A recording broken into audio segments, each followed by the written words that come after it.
सातारा जिल्ह्याच्या शैक्षणिक क्रांतीमध्ये अनेकांचा सिंहाचा वाटा आहे। खरं तर कर्मवीर भाऊराव पाटील यांच्यापासून ही सुरुवात होते आणि आत्ता खरं तर खऱ्या अर्थानं सातारा जिल्ह्यामध्ये अनेक व्यक्ती वेगवेगळ्या मार्गानं या शैक्षणिक विकासामध्ये हातभार लावत आहेत। आज आपल्यासोबत आहेत मुक्ताबाई भोसले हायस्कूलचे मुख्याध्यापक, याचबरोबर सातारा जिल्हा मुख्याध्यापक संघाचे सहसचिव अवधूत चिमटे सर। नमस्कार सर। खरंच तर तुमचं अभिनंदन। तुम्ही वेगवेगळ्या उपक्रमाच्या माध्यमातून शिक्षण क्षेत्रात अत्यंत चांगलं काम करताय। तुम्ही जिल्ह्याच्या सुद्धा मुख्याध्यापक संघावर काम करताय। सध्याचं चित्र काय आहे शैक्षणिक साधारणतः इकडे दिसतं? शैक्षणिक मध्ये सध्या गव्हर्नमेंटचे शाळा दुसऱ्याला चालवायला देणे किंवा पेन्शन स्कीम नामंजूर करणे अशा स्थितीत शिक्षक संघटना किंवा मुख्याध्यापक संघटनेचं काम अतिशय चांगल्या स्तरावर चालू आहे आणि त्याचमुळं आपल्या सरकारी शाळा वाचवणे तसेच मुलांचं करिअर, गरीब मुलांचं करिअर वाचवणं हे सध्या संघटनेचं सगळ्यात मोठं काम चालू आहे। खरं तर तुम्ही अनेक उपक्रम वेगवेगळे राबवत असता। कोणते कोणते उपक्रम तुम्ही राबवत होता? तसा विचार केला तर आमची मुक्ताबाई भोसले हायस्कूल नागझरी अतिशय छोटीशी शाळा, या शाळेतून गावच्या सहकार्यामुळेच आम्ही सामाजिक क्षेत्रामध्ये पण काम केलं। गावच्या पाणी फाउंडेशनमध्ये पण शाळेनं खारीचा वाटा पण अतिशय मोलाचा वाटा सुरुवातीपासून उचलला। तसंच मला आपल्या सातारा जिल्हा उपशिक्षणाधिकारी राजेंद्र बाबर यांनी एक खूप मोठी संधी दिली। सातारा जिल्ह्यासाठी डिजिटल टेक्नॉलॉजीमध्ये इन माय स्कूल नावाची एक वेबसाईट करायची होती। त्यावेळी त्यांनी मोजकेच पण चांगले मुख्याध्यापक आणि काही क्लार्क असे निवडले गेले आणि त्यात माझं त्यांनी सिलेक्शन केलं आणि तिथून खऱ्या अर्थानं माझ्या शैक्षणिक वाटचालीस सुरुवात झाली। आम्ही जिल्ह्यासाठी जी इन माय स्कूल नावाची एक वेबसाईट तयार केली, ती पूर्ण सातारा जिल्ह्यालाच नाही राज्याला एक वेगळी वाटचाल दिशा देणारी ती वेबसाईट ठरली। त्या वेबसाईटनंच राज्याचं सरळचं वेबसाईट किंवा इतर वेबसाईट त्या वेबसाईटच्या मार्गदर्शनाखालीच चालू झाली आहे। त्या वेबसाईटमध्ये सर्व विद्यार्थ्यांचं एकत्रीकरण होत होतं आणि मला पुढं त्या वेबसाईटमुळे राज्यावर काम करण्याची संधी मिळाली। आपल्या राज्याचे माजी कृषी मंत्री आदरणीय शरद पवार तसेच माजी खासदार सुप्रिया सुळे यांच्या यशवंत विचार मंच इथे माझा सत्कार झाला त्या वेबसाईटमुळं आणि तो सत्कार स्वीकारण्यासाठी आम्ही विद्यालयाचे सर्व स्टाफ गेलेलो होतो आणि मग तिथून माझं जवळजवळ गेली 5 ते 7 वर्ष राज्यावर जे विविध टेक्निकल प्रोग्राम होतात त्या सर्व प्रोग्रामसाठी माझं सिलेक्शन झालं होतं।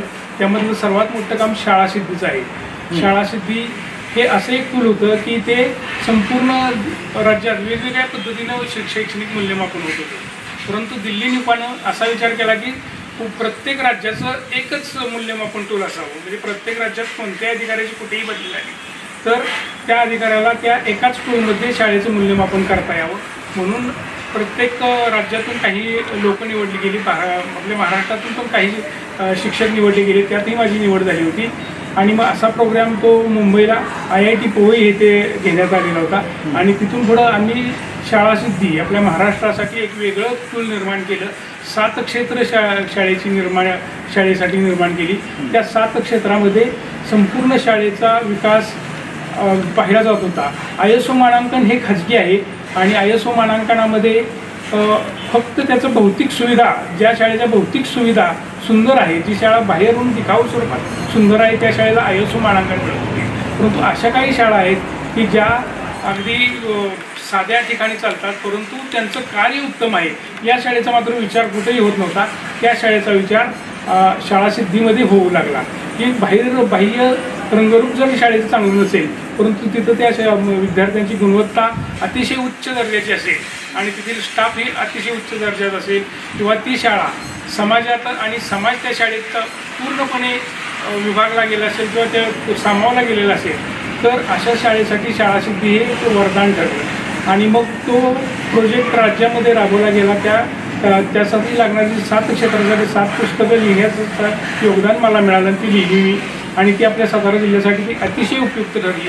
राज्यानं सातारा जिल्हा त्यावेळेला एक पायलट प्रोजेक्ट म्हणून राबवला आणि त्या पायलट प्रोजेक्टमध्ये आमच्या मुख्याध्यापक संघानं अतिशय छान योगदान दिलं कसलीही सरकारकडून कसलीही फी न घेता सातारा जिल्ह्यातील सर्व शाळेचं मूल्यमापन करण्यात आलं आणि जवळजवळ 700 शाळा आपल्या त्यावेळेला प्राथमिक माध्यमिक त्या सगळ्यामधून ए श्रेणीमध्ये कशा आणता येतील त्यासाठी प्रयत्न केला गेला आणि त्या आणल्या गेल्या आणि या कार्याचा सातारा जिल्ह्याच्या कार्याचा दिल्लीमध्ये गौरव झाला आणि त्यात मला छोटंसं काम करण्याची संधी मिळाली.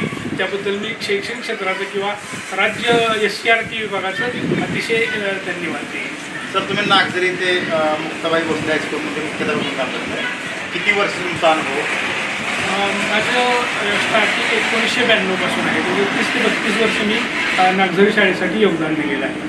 खरं तर सर, ग्रामीण भागातील विद्यार्थ्यांच्यात एक न्यूनगंड असतो की आपण शहरीच्या तुलनेत आपण गुणवत्तेमध्ये टिकू का, तर नक्की काय यात तफावत जाणवत तुम्हाला? हो, सुरुवातीला खूप तफावत जाणवायची. शैक्षणिक वातावरण नसलेल्या ठिकाणी की अतिशय छोटं गाव आहे नागझरी, परंतु निसर्गानं नटलेलं अतिशय तुंगार असं गाव आहे. त्या गावामध्ये त्या गावातील विद्यार्थी हे आरवीच्या शाळेमध्ये शिकायला जात होते आणि नागझरी गावाला कैलासवासी DP भोसले यांचं योगदान खूप मोठं लाभलेलं आहे. त्यांच्याच अध्यक्षते त्यांच्याच नावानं संस्था उभी आहे आमच्या शाळेची आणि त्यांचीच शाळा पुढं चालू केलेली आहे. त्यावेळेला 13 मुलांच्यावर 1992 साली ही शाळा चालू झाली आणि त्या शाळेचा वटवृक्ष होण्यात खूप कमी वेळात त्या शाळेचा वटवृक्ष झाला. खरं त्यावेळेला मुलींना शिक्षणासाठी बंदीच असल्यागत होती, कारण फक्त मुलं आरवीला जायची, मुलींना येणं जाणं शक्य नव्हतं. ही बाब आदरणीय प्रवीण भोसले यांनी ओळखली आणि मुलींसाठी म्हणून ही शाळेचं खरं ओपनिंग झालं आणि मग त्याबरोबर मुलं बी त्या शाळेत आली आणि बघता बघता त्या शाळेचं कौतुक म्हणजे राज्यामध्ये सुद्धा ठिकठिकाणी वेगवेगळे प्रकल्प राबवण्यात किंवा वेगवेगळे कार्यक्रम घेण्यात त्या शाळेनं खूप मोठं योगदान दिलेलं आहे. खरं तर सर, तुम्ही मुख्याध्यापक म्हणून काम करतच आहात, मात्र जिल्ह्याच्या मुख्याध्यापक संघावर काम करत असताना मला वेगवेगळे अनेक अनुभवसुद्धा आले असतील. इतर शाळांना सुद्धा मार्गदर्शन करण्याचा काय अनुभव होता? खूप सुंदर अनुभव होता, कारण जिल्ह्यात एवढ्या खूप मोठमोठ्या शाळा होत्या, खूप मोठे पटाच्या शाळा होत्या आणि नागझरी अतिशय एक छोटीशी शाळा आणि आपण एवढ्याशा छोट्याशा शाळेतून राज्यातील सर्व मुख्याध्यापकांना किंवा जिल्ह्यातील सर्व मुख्याध्यापकांना मार्गदर्शन करणे हे एक खूप छान अनुभव होता आणि तो प्रभावीपणे मांडण्यासाठी मला माझ्या स्टाफनं आता आमच्या संस्थेचे अध्यक्ष आदरणीय वर्षा माडगूळकर यांचंही खूप मोठं सहकार्य लाभलं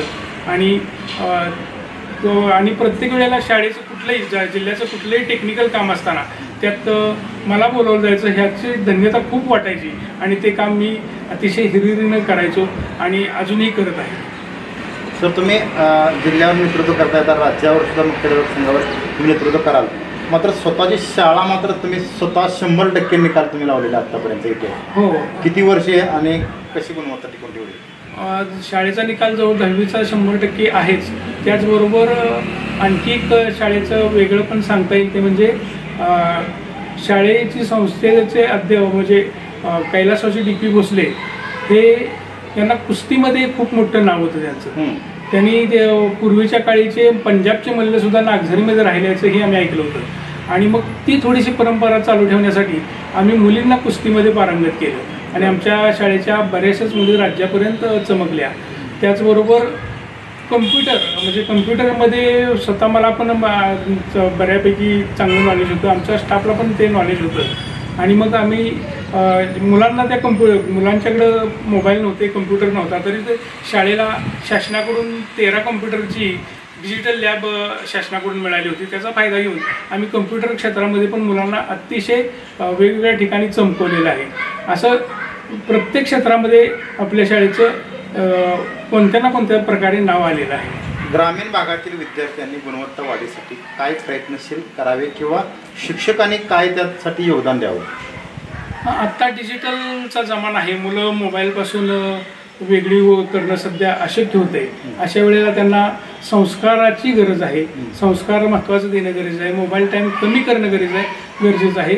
त्याचबरोबर जो मोबाईल ते ज्या गोष्टीसाठी वापरतात तर तो शैक्षणिक गोष्टीसाठीच कसा वापरला जाईल याकडं पालकांचं तसेच शिक्षकांचं लक्ष जावं, यासाठी शिक्षकांच्यामध्ये आणि पालकांच्यामध्ये जागरूकता केली पाहिजे आणि मग पॅरेंटल लॉक कसं असतं किंवा ते मुलं काय पाहतात आपल्या पाठीमागे ते या संदर्भात आम्ही शाळेमध्ये पालकांना किंवा शिक्षकांना मार्गदर्शन करत असतो.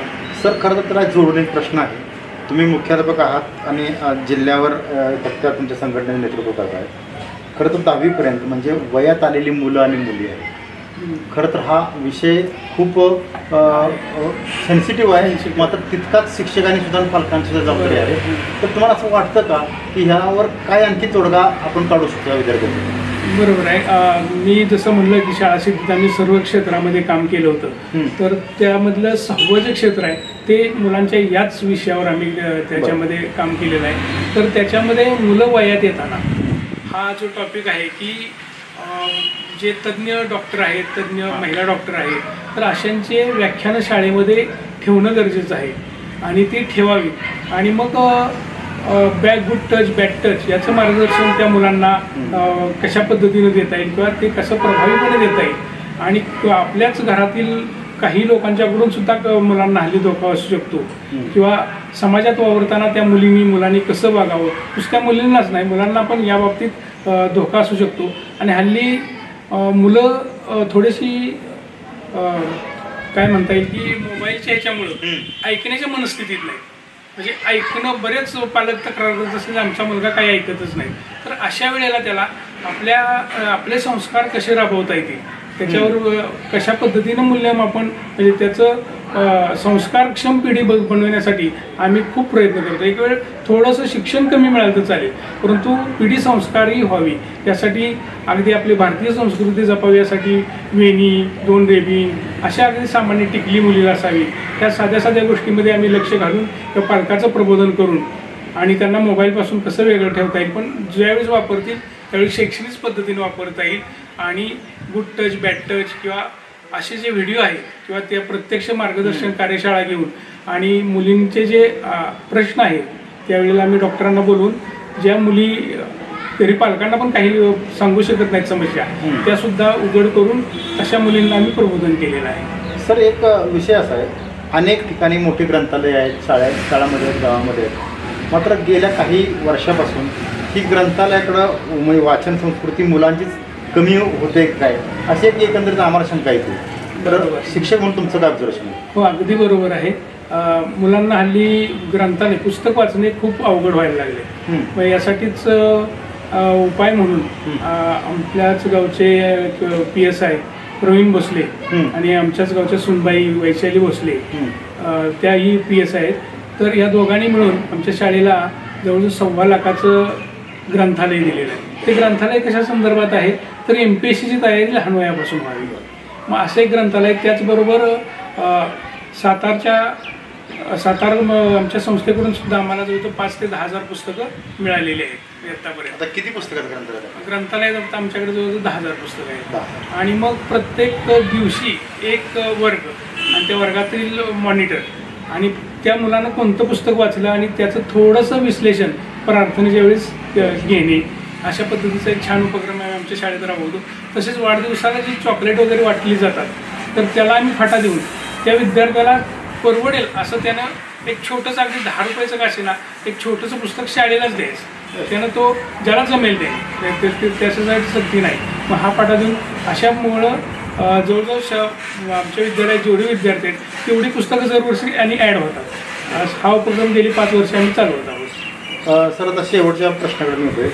खरं तर खाजगीकरणचं तुम्ही बोलला, इंग्लिश मिडियमचं सुद्धा इतक्या मोठ्या मोठ्या फीज देऊन पालक तिकडं जातात, मात्र नंतर पश्चाताप सुद्धा त्यांना त्याचा होतो. 100% म्हणजे समाजात स्थान मिळावं की माझा मुलगा इंग्लिश मिडियमला आहे म्हणून, मात्र नंतर निराशा होते. त्यांना काय तुम्ही सल्ला द्याल? खरं तर खाजगी म्हणजे इंग्लिश मिडियमबद्दल मी चुकीचं बोलणार नाही आहे, परंतु आपल्या घरात जे वातावरण आहे त्या वातावरणाचंच मुलाचं शिक्षण व्हावं या ठाम मताचा मी आहे. आजपर्यंत तुम्ही IAS अधिकारी किंवा MPSCचे अधिकारी पाहिले तर ते सर्व जिल्हा परिषद शाळेचे आहेत, तुम्ही पाहू शकता. तर तसंच हे अधिकारीसुद्धा आपली मुलं जिल्हा परिषद शाळेमध्ये टाकतात. हे कारण खरं तर शोधलं पाहिजे, कारण आपण आपला मेंदू लहान मुलाचा मेंदू हा घरातील जी भाषा आहे जी जन्मजात भाषा आहे त्यामध्ये विचार करतो. ती भाषा सोडून जर त्याच्यावर दुसरी भाषा जर लागायचं म्हणलं तर त्याचं सँडविच होतं आणि ना तो इंग्लिशचा विचार करत आणि ना तो मराठीचा. उलट एक ठराविक अंतरापर्यंत त्याची बौद्धिक विकास होईपर्यंत त्याला मातृभाषेतूनच शिक्षण देणं ही काळाची गरज आहे. पुढे जाऊन इंग्लिश ही गरज आहे आपल्या शिक्षणाची, म्हणून ती शिकावी. आणि त्यामध्ये ती मुलं ऑटोमॅटिक प्रभावित होतात. ज्यावेळी त्याचा कॉन्फिडन्स असतो त्यावेळी ती मुलं निश्चितपणे प्रभावित होतात.